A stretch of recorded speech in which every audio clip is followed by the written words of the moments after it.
Bom dia, galerinha do sexto ano. Hoje nós vamos começar a nossa aula com a leitura de um texto. Esse texto foi retirado da obra Diário de Zilata, que eu já havia falado para vocês na aula anterior. Então, Zilata, ela era uma garota de 11 anos que resolveu escrever um diário quando ela estava escondida por conta da guerra que aconteceu no país onde ela vivia. Então, Zilata passava o dia no apartamento, trancada no apartamento, e à noite no porão. Então, ela, durante esse período em que ela ficou escondida, ficou trancada, ela começou a registrar todos os seus dias, todos os momentos que ela viveu durante esse período em um diário. Então, vamos lá à leitura. Este texto está na página 21 do livro didático de vocês, certo? Vocês podem acompanhar. Segunda-feira, 28 de dezembro de 1992. Querida Mimi, quanta coisa eu fiz nestes últimos dias. Hoje fiquei em casa. Tive minha primeira aula de piano. Que abraço apertado nós nos demos. Biljana Kampovic e eu. Desde março a gente não se via. Depois nos dedicamos a Sedney, Bach, Mozart e Chopin. Um estudo, uma fuga, uma sonata e uma peça. Foi uma barra, mas como não vou mais à escola, vou poder me dedicar ao piano. Que bom! Você sabe, Mimi, na escola de música estou no 5º ano. Estamos sem água. E quanto à eletricidade, a coisa vai mais ou menos.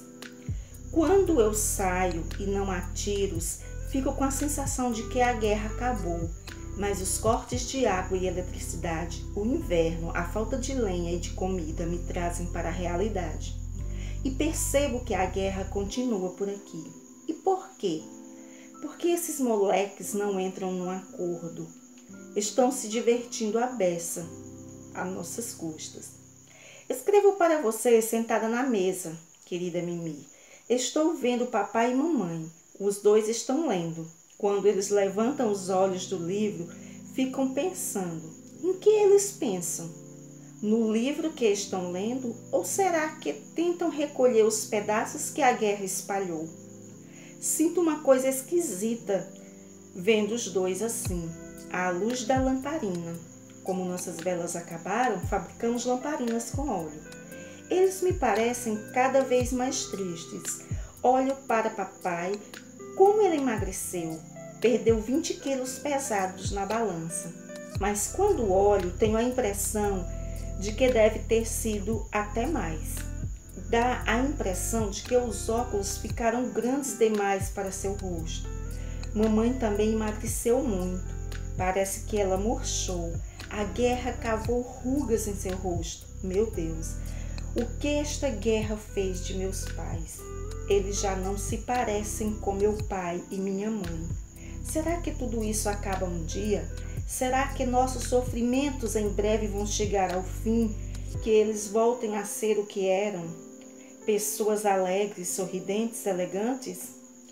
Esta guerra estúpida destrói minha infância e estraga a vida de meus pais. Mas por quê? Pare a guerra. Paz, eu quero paz. Tudo bem, vou jogar uma partida de carta com eles. Zilata, que ama você. Então essa foi uma das páginas do diário escrito por Zilata, em 28 de dezembro de 1992. Então, como vocês viram, nós temos aí no início a data, o dia da semana, vírgula, 28 de dezembro de 1992. E depois nós temos o vocativo, querida Mimi. E aí começa-se o texto. Então, gente, todo texto, no início, ele tem que começar deixando um espaço que nós chamamos de parágrafo, certo? Nesse texto, nós temos 7 parágrafos, mas como saber, como contar os parágrafos? Então, para isso, nós vamos falar um pouco sobre parágrafo, certo? Hoje você vai aprender um pouco mais sobre o parágrafo. Como se sabe, os parágrafos são identificados por um pequeno afastamento da margem esquerda na primeira linha. Então, quando você inicia o seu texto, você vai deixar um afastamento, um pequeno afastamento da margem esquerda, né, na primeira linha do seu texto. Cada parágrafo deve apresentar apenas uma ideia núcleo, né, uma ideia principal. Apresentada a ideia núcleo, que é a mais importante, você poderá desenvolver ideias secundárias, né, ou seja, outras ideias, que logicamente devem dialogar com a ideia principal. Ou seja, essas ideias secundárias, elas são ideias que complementam a ideia núcleo. Claro que você não vai colocar no mesmo parágrafo uma ideia totalmente diferente da ideia núcleo, né? Então, as ideias secundárias, elas complementam a ideia núcleo. Ou seja, um parágrafo, ele vai falar sobre uma ideia, correto? Vocês não vão mudar. Quando mudar a ideia, já vai mudar o parágrafo.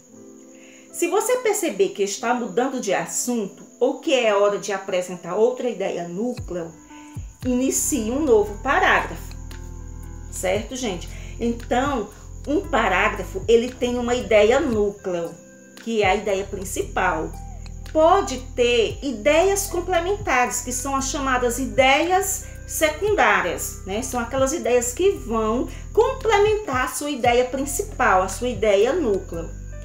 Quando você resolver mudar de ideia, apresentar uma ideia nova, né? Uma ideia núcleo diferente, então você vai mudar de parágrafo, você vai criar um novo parágrafo, lembrando sempre do pequeno afastamento da margem esquerda na primeira linha.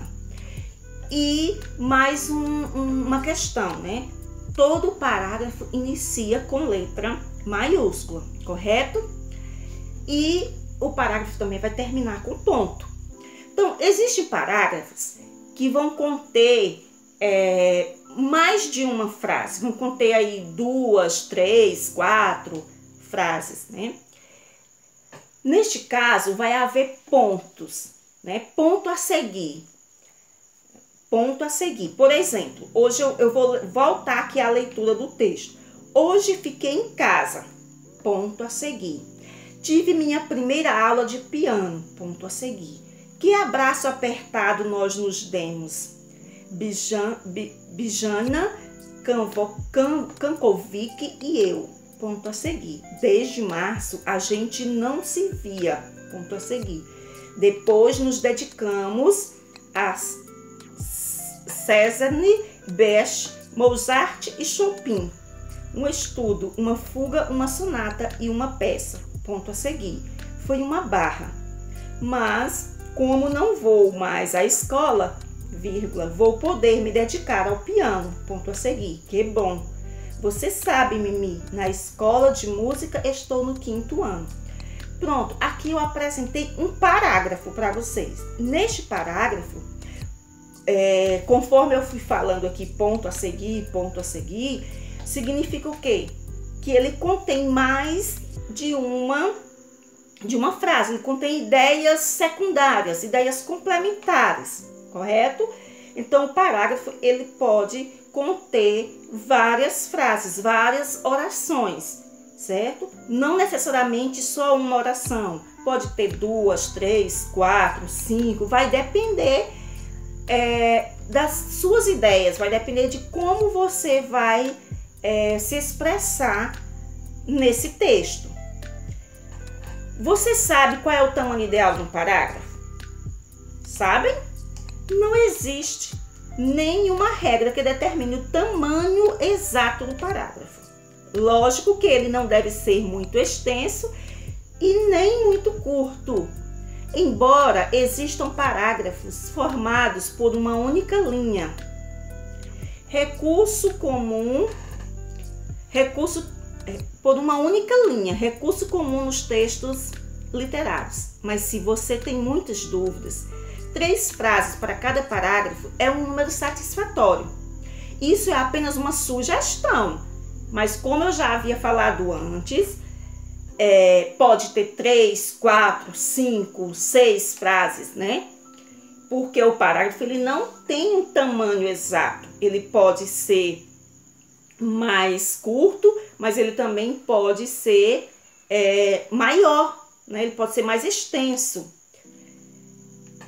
Mas se você tem muitas dúvidas, 3 frases para cada parágrafo é um número satisfatório. Isso é apenas uma sugestão. Quando uma nova ideia central for introduzida no texto, deve-se formar um novo parágrafo. Nunca se esqueça de que um bom escritor sempre está disposto a reescrever seu texto, se preciso for. Então, gente, quando vocês forem escrever um texto, não tenham medo de ler, reler, observar se você realmente colocou os parágrafos, se você realmente colocou a pontuação, certo? E, se necessário, reescreva o seu texto. 1, 2, até você achar que o seu texto está realmente bom, né? Olha, isso é feito até pelos melhores escritores. Então, não é nada de errado você reescrever um texto. Você escreve o seu texto, depois você lê em voz alta, analisa, vê se você colocou a pontuação correta, vê se você se expressou bem. E aí, se necessário, você reescreve, melhorando o seu texto, correto? Então, lembrando, né, o parágrafo, ele inicia com letra maiúscula, é deixado um pequeno afastamento da margem esquerda na primeira linha. O parágrafo, ele contém uma ideia núcleo, uma ideia central, tá? Ideia núcleo ou ideia central, que é a ideia principal, mas também pode ser acrescentado ideias secundárias, né? Que são ideias que vão complementar essa ideia central. Se você resolver apresentar uma nova ideia, então você vai criar um novo parágrafo, correto? Então, pessoal, eu gostaria que vocês, depois, vocês podem ler lá no livro didático de vocês, na página 26, né? Fala mais um pouquinho aí sobre a divisão do texto em parágrafos. E nós temos uma atividade, né? Uma atividade que eu enviei para vocês, já digitada, mas os textos estão aí no livro didático. Então, vocês vão ler o texto aí no livro didático e vão responder naquela tarefa que eu mandei, que eu enviei para vocês, que foi digitada, tá? Vocês vão responder lá. Leiam o texto na página 26, né? Aqui o texto da questão número 1. E aí vocês vão responder essa atividade. Então, lembrem-se sempre, tá? O parágrafo, ele inicia sempre com um pequeno afastamento da margem esquerda, na primeira linha. Ele é iniciado com letra maiúscula e ele vai terminar com um ponto. Existem, num parágrafo, pode existir várias frases, várias orações. Então, pode haver pontos a seguir, né? Você coloca o ponto, mas você segue na frente com uma ideia complementar. Quando você resolver apresentar uma outra ideia, aí sim é hora de você criar um novo parágrafo. Então, vocês observem, leiam esse texto que aparece aí, um pequeno trecho aí, né? De uma reportagem sobre Zilata, sobre essa garota que eu falei para vocês. E vocês respondam a atividade, correto? Então, por hoje, a nossa aula vai ficando por aqui. Então, eu mando um abraço para todos vocês. Se cuidem, tá? Só saiam de casa se precisar. E se saírem, usem máscara, correto? E que vocês tenham uma semana abençoada e uma semana de muita aprendizagem. Tchau!